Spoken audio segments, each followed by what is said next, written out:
ફરિયાદ પક્ષના કેસની ટૂંકમાં હકીકત એવી છે કે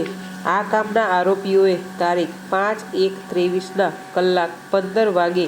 મોજે યામાહા શોરૂમ આગળ મોતીપુરા જાહેર રોડ ઉપર આરોપીઓએ પોતાના કબજાની પિકઅપ ડાલા નંબર GJ06AB 6657ની પાછળના ભાગે વગર પાસ પરમિટે ગેરકાયદેસર રીતે ઘાસચારાની અને પાણીની સગવડ વગર પાડા નંગ 2ના મોઢા તથા પગો ક્રૂરતાથી દોરડા વડે બાંધી લાવી તેમ કરવામાં એકબીજાની મદદગારી કરી સરકાર શ્રી માન્ય પદાધિકારીની મંજૂરી વગર પાસ પરમિટે નહીં રાખી લઈ જતા 2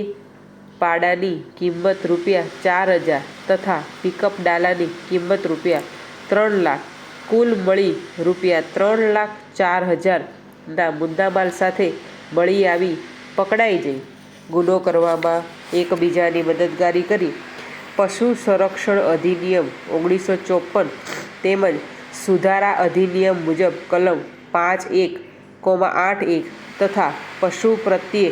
ઘાતકી વર્તન અટકાવવાનો કાયદો 1960ની કલમ 11(1)(a)(d)(h) મુજબનો ગુનો કર્યા બાબતની ફરિયાદીએ હિંમતનગર એ ડિવિઝન પોલીસ સ્ટેશને આપતા તે પાર્ટ એ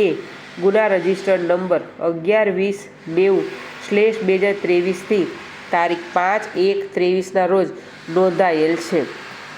તપાસ કરતા અધિકારીએ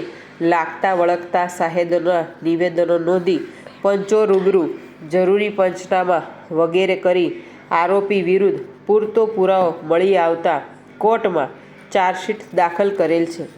ત્યારબાદ ફરિયાદ પક્ષે પોતાનો પુરાવો પૂરો થયેલ હોવાનું જાહેર કરતા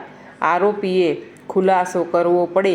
તેટલા પુરાવા રેકર્ડે હોય ક્રિકો પોળની કલમ 313 અન્વયે આરોપીનું વિશેષ નિવેદન નોંધવામાં આવેલ છે,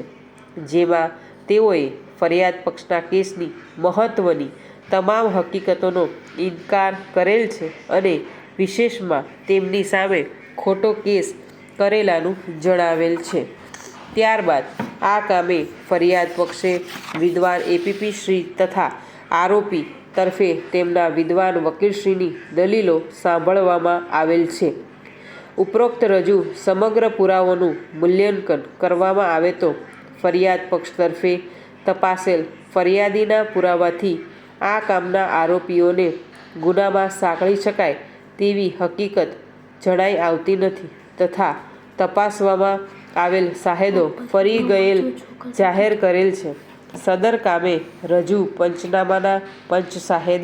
સદર પંચનામાની હકીકતને સમર્થન કરતા નથી, જેથી સદર પંચનામાની હકીકત ફરિયાદ પક્ષ નિશંકપણે પુરવાર કરી શકેલ નથી. તેમજ સદર કામે તપાસ કરનાર અમલદારને તેમના સોગંદ ઉપર તપાસેલ છે, જેમાં તેઓએ તેમની કામગીરીને અનુરૂપ કરેલ કાર્યવાહીનું વર્ણન કરેલ છે, પરંતુ આરોપી તરફે કરવામાં આવેલ ઉલટ તપાસ દરમિયાન તેઓએ એવી હકીકત કબૂલ કરેલ છે કે કહેવાતી બનાવવાળી જગ્યા જાહેર જગ્યા છે અને ત્યાં ઘણા બધા શોરૂમ તથા દુકાનો આવેલ છે અને ત્યાં ઘણા બધા વાહનો તેમજ માણસોની અવરજવર રહે છે. તેમજ આ કામે કોઈ રાહદારી કે દુકાનના માલિકોના નિવેદન લીધેલ ન હોવાની હકીકત કબૂલ કરેલ છે. આમ આ કામે ફરિયાદ હકીકતને સમર્થન કરતા કોઈ સ્વતંત્ર સાહેદોનો પુરાવો ફરિયાદ પક્ષ તરફે રજૂ કરવામાં આવેલ નથી કે આવા કોઈ સાહેદોના નિવેદન લીધેલ ન હોય, જેથી આ કામના આરોપીઓએ ફરિયાદ પક્ષના કથન મુજબ આક્ષેપિત ગુન્હો કરેલ હોય તેવું નિશંકપણે પુરવાર થતું નથી.